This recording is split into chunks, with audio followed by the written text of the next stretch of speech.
There is no other time in the Christian calendar that is more relevant, powerful and moving than Easter. It's a significant period when we take stock of our lives and the collective life of the nation.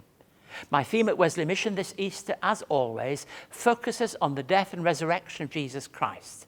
I'm gathering my thinking around the main theme of broken, made new. As we look out across the country and the world, we see fear and instability, the shadow of terrorism and the lack of certainty and hope. Across the globe, political leaders fail to provide an enduring narrative which people can embrace and cling to in perplexing times. Truth is discarded or ambushed in the clutter of social media as our politicians play the political football at their feet. The world is disjointed and frenetic. We're experiencing one of the biggest refugee crises in living memory. Barriers are being erected for the marginalised and stateless. Governments have replaced talk of closer cooperation with barbed wire and walls of intransigence, not only built on our borders, but in our hearts. And the dark and ugly side of nationalism casts a shadow over the world. It also seems like our political and economic systems are broken and beyond reform. As governments do less, it must be those who have little that carry the burden. Change is all-consuming in every aspect of our life. And this very important truth is being experienced by many who fall behind and are being rejected. And it seems to me that the all-pervasive culture is the marketplace today.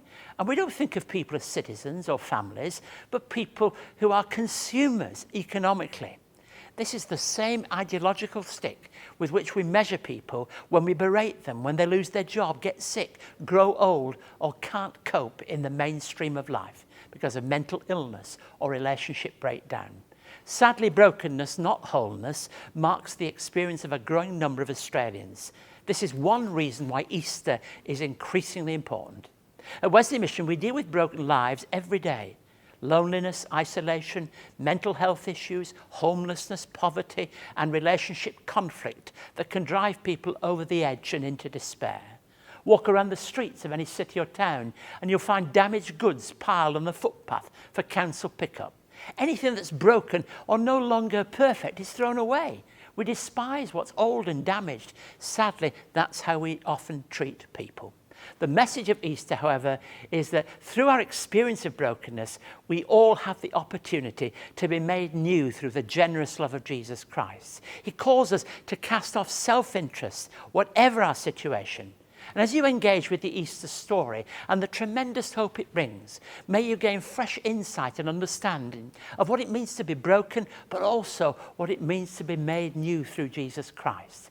May you and those you love have a happy and holy Easter.